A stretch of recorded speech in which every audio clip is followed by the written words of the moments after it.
rocked this impoverished Caribbean nation late this afternoon. The injured are taken to hospital in a country which simply doesn't have the infrastructure to cope.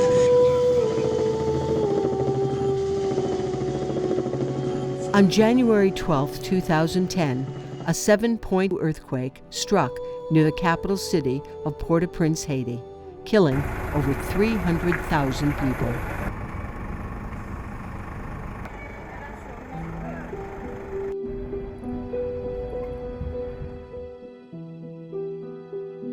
Caught in the disaster, a group of Lynn University students and 2 faculty members who'd arrived in Haiti as part of a humanitarian aid mission, Journey of Hope.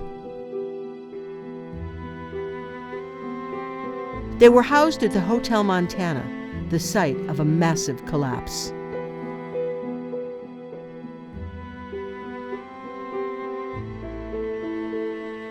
One of those students killed was Brittany Gangle, along with 5 others in her mission group.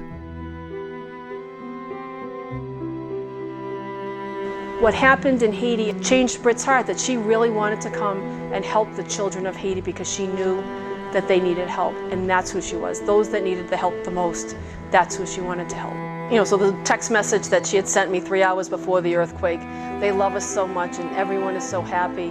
They love what they have and they work so hard to get nowhere, yet they're all so appreciative. I want to move here and start an orphanage myself.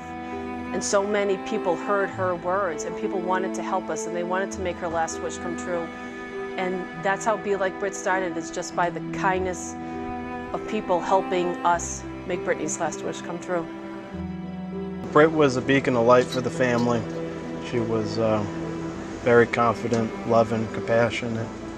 She was a great girl. And it's extremely painful even to this day to think about her death and to think about that she was she was real. She was my sister. I loved her more than life itself, and I protected her here when she was alive, and I promised her, protect her forever in this life and throughout eternity. She was a very real person. I always think sometimes people really hype her up into this almost goddess, and I love it because she'd get a crack out of it and she'd be like, absolutely, I'm a goddess. You should think that, thank you. And I love that mentality, and I love to talk about that with people. And one thing that I really wanted to just bring truth to in all of this is that she was a human. At the end of the day, she was my big sister. And that was the type of person she was.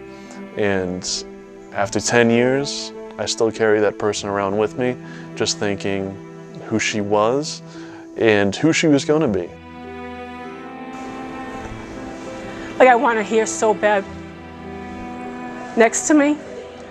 And so when people ask me, do you feel her in Haiti, do you think?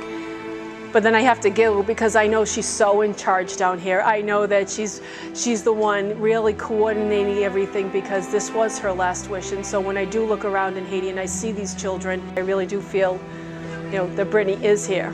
But as her mom, selfishly, I just wish she was with me all the time. When you lose a child, it's the most painful thing of any parent. It takes the life out of you. You don't really heal.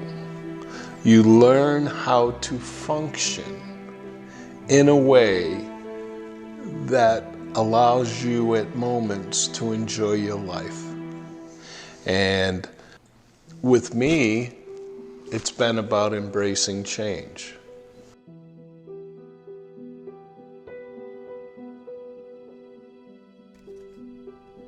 Finding an outlet for their grief, the Gangle family formed the Be Like Britt Foundation that built an orphanage where children live in a safe, nurturing environment.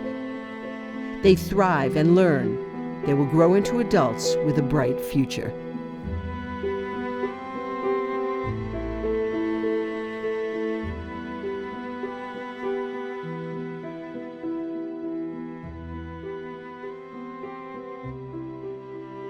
When I received the phone call that Britt was rescued, that Britt was on a helicopter to Port-au-Prince Airport, that, and I quote, come down to Florida tonight and you will have your daughter in your arms.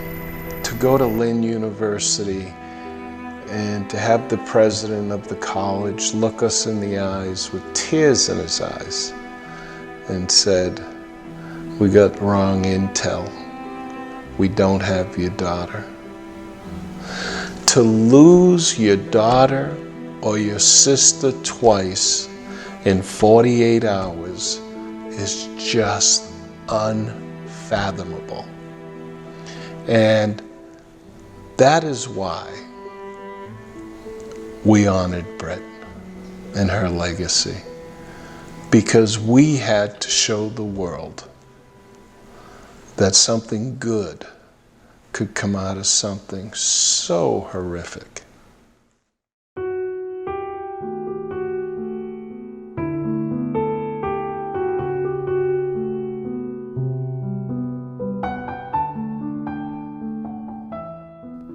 Just 7 months after Brittany's body was recovered, land was purchased in Grand Guave, Haiti, to build the orphanage. I came down with Len in September of 2010, and we came here to Grand Guave, and we walked up this hill and we saw the land, and I looked at Len and I said, "This is it." And then to eventually, see Len's point of view has always been so amazing to me. For him to look at a piece of land and say, "This is going to be it. We're going to keep that mango tree there. We're going to build a whole building in the shape of a bee. We're going to put solar panels on there. We're going to do all this, then that." And you're looking at him like, what are you talking about? The first time I went down was when we started ripping out the rocks and the clay in the mountainside. And that was so much fun. I felt like an old-time worker. I had a pickaxe. I was out there just chipping away. And it was so funny, but after a half hour, I passed out of heat exhaustion. It astounded me, the work ethic of the people, and how willing they were to put in this hard work for not just themselves, but for the charity and for the kids, and the understanding of what it was going to do for the community. And it was so amazing to me to see 150 employees just out there grinding away. We could have hired an excavator. I had 3 of them at home in the States. We could have hired an excavator to do the digging in maybe a week. But we wanted to create jobs. And what you have to understand about Haiti, it's all about jobs, creating economy. And that's what we did. We hired over 100 guys from the mountain. And we created economy. And that's what matters. It was simple, if we're building this building to honor Brittany, we just needed to have the symbolism of the bee. And how symbolic is that? So forever and ever, people flying overhead into Haiti will see her home and understand that the bee is symbolic of Brittany. We have 33 boys and 33 girls, which of course is symbolic of the 33 days Britt was missing in the rubble at the Hotel Montana. I think it's extremely important for people to understand that we were not going to build a building that was not earthquake-proof. We lost our daughter because the most glorious hotel in all of Haiti pancaked and collapsed. And we are not going to do that in a building that's going to honor our daughter. We have the same seismic standards as San Francisco. We have a 9.0 as the design of the building. In Haiti, there's a lack of resources on a daily basis. And so we have a clear goal, and our goal is to be self-sustaining. And that's a challenge in Haiti because there's very little of anything. And sometimes you can get fuel, sometimes you can't. Sometimes you have water, sometimes you can't. Electricity is not 24/7. It's about 6 to 8 hours a day, and it's extremely expensive. So our goal was to go off the grid, and we did that almost immediately. Within the first year, we installed 100 solar panels on our roof with 72 double-sized maintenance-free batteries, and we get about 14 to 16 hours a day off of the solar. As I like to say to people, there's two things for sure in Haiti. One is poverty, and the other is sunshine. We've been very blessed that we found a pastor in Jacksonville, Florida, that invented a nanotechnology water filter system. And that system gives us the purest water that you could ever imagine. But what it allows us to do when we have an ample amount of water in our well is to give 500 to 1,000 gallons of water a day to our community. And that is very powerful to our neighbors, because unless you've walked a half a mile with a 5-gallon bucket on your head, you don't understand what I'm talking about. But to witness that every day and to know that we can make a difference by giving that clean water for them to cook with, for them to bathe with, for them to live. Water is life. It's challenging, but it's a must, and the more we can save in using natural resources, the stronger our organization is going to be in Haiti.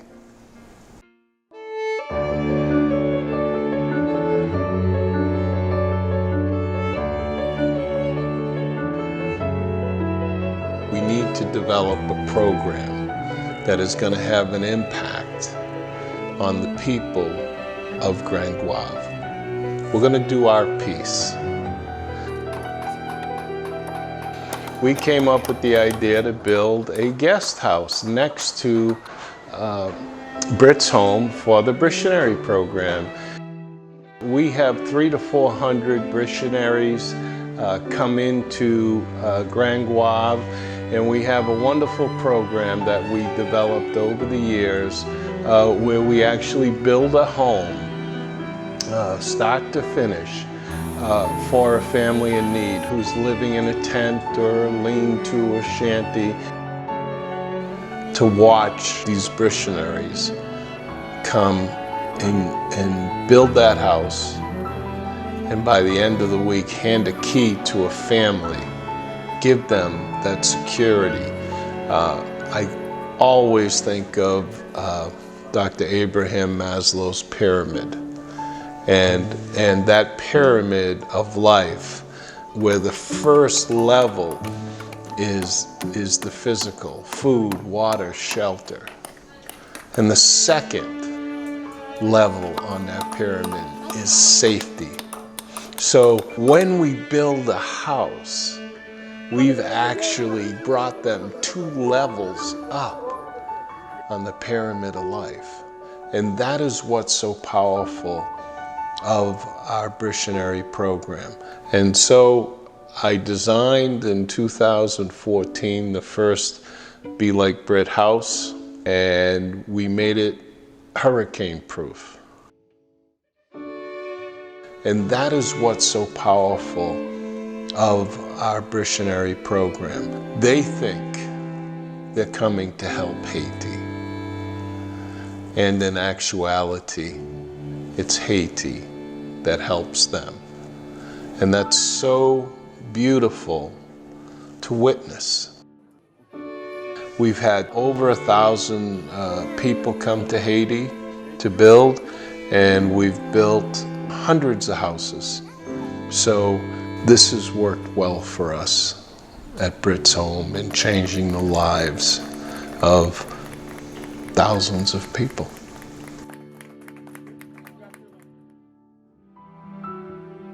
We depend on people to help us in so many different ways, and that's so that our kids can go to school and that they can have 3 meals a day. that we have 110 staff members that they need to feed their families and send their children to school. And so we're able to do that through all of our events that we have every year. We have child sponsorships. We have, people donate. They come from off our wish list. And last year alone, we had over $80,000 worth of supplies donated to us, which means we didn't have to spend $80,000 worth of supplies.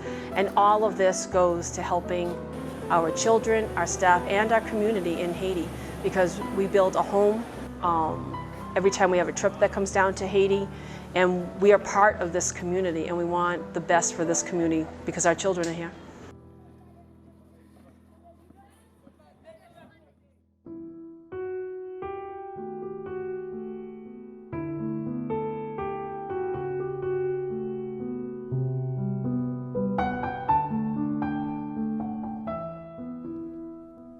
The first child arrived at the orphanage on what would have been Brittany's 23rd birthday, January 21st, 2013. Other children soon followed, and today they live protected, nurtured, and loved unconditionally to be a part of the Be Like Brit family forever.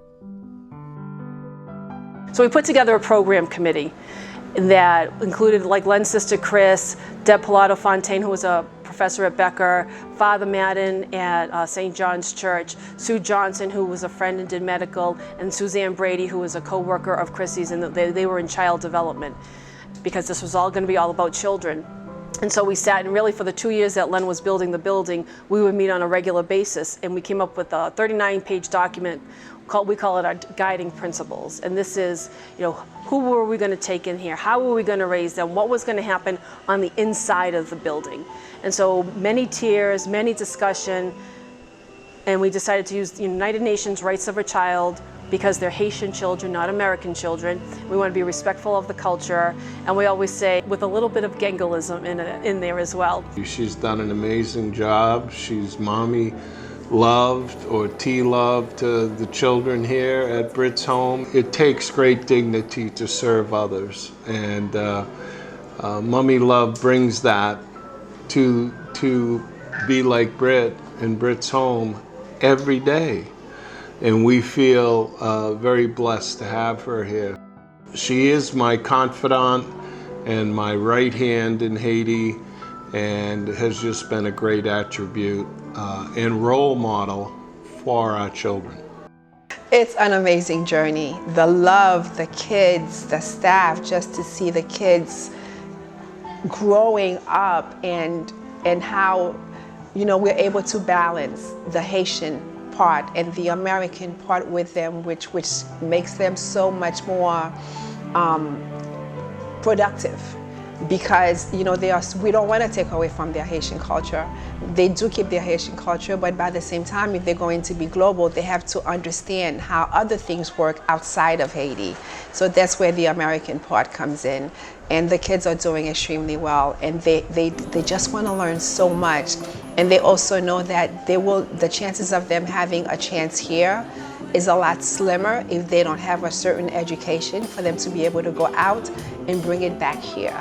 So with that, they just learn, they just absorb everything, and they're just having such a good time with life.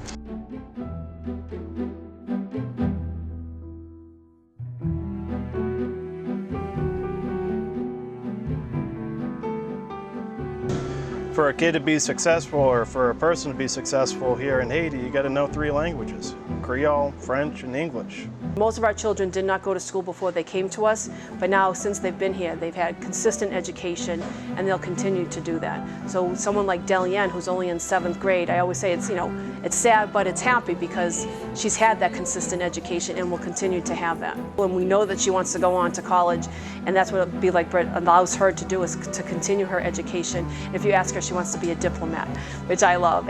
One day I would like to be a diplomat because I love it.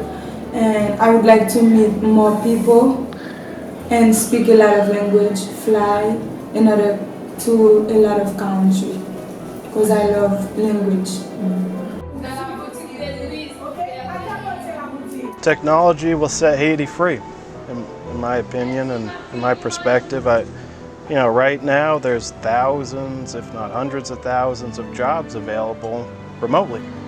And if you speak English and you have internet connection, you could easily become an employee or start your own online business here in Haiti and stay in Haiti and collect US dollars. You can convert it to good if you want to, but you know, I'm a big believer in that technology is going to set Haiti free, and in order to do that, our kids have to be proficient in computers, whether it be Mac, PC.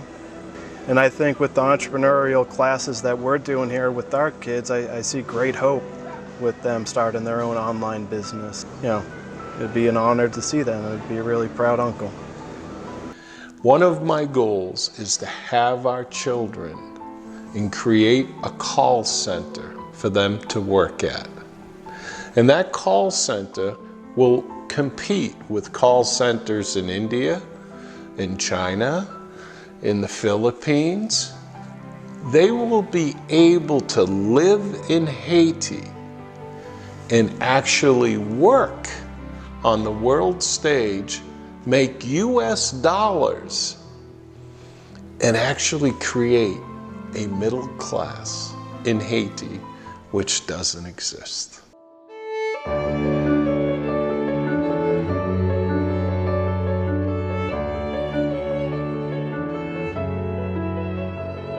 Sometimes it can be very overwhelming. But when you see like our birthday parties, I kind of sit back and I really kind of take it in, and I get very emotional about it because I wonder, like, where would that child be? And it's not me and Len personally. You know, when I say be like Brit, it is the thousands of people that have helped that one child to celebrate his or her birthday and to give them that education, because it took so many people for us to get to this point.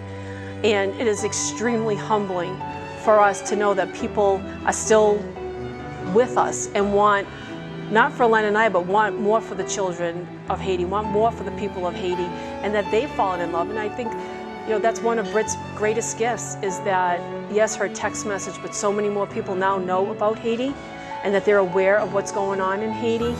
And I always say, I don't like why Be Like Brit started, but I love what I do every day because I see the good in people. Whether you're in Haiti, whether you're in the United States or across the world, people are helping, and I get to see the good in that. And so when I see the children growing up, they're not worried about, am I eating today? Where am I going to sleep today? Am I going to school today? Like, they just have to be children. And so when they're on the playground here and just playing and being children and not worrying about everything, that's pretty incredible. They love us so much. They see us as brothers. And I find it so amazing because I lost a sister, but I got 33 of them, and then 33 brothers. You know, and it's so beautiful to me. When the crisis happened and after Brit was recovered, in the beginning stages of grief, I wanted revenge. And I didn't know what I was going to do, but when I came to Haiti, it was almost like the kids healed my soul, and the love of the people healed my heart. You know, the kids stole my heart, they really did. Building the orphanage, the missionaries, the kids, all of the supporters, you know, that's what really helped heal the pain. I never thought Haiti would be a home of mine, but it is. And it's a beautiful place, great people, and even greater kids. So it's been a beautiful journey. Brittany Gangle was a passionate, caring, fun-loving 19-year-old who lost her life in the devastating earthquake of January 2010. Honoring her legacy is the driving motivation behind the vision of the Be Like Brit Foundation to raise the next generation of leaders in Haiti.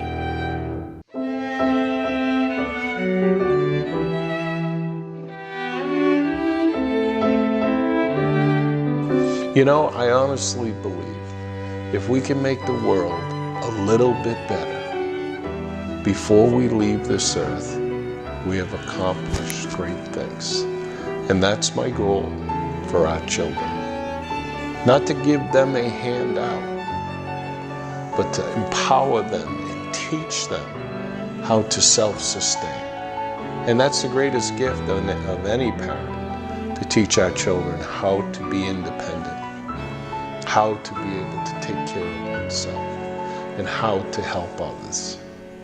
And that's what we're doing.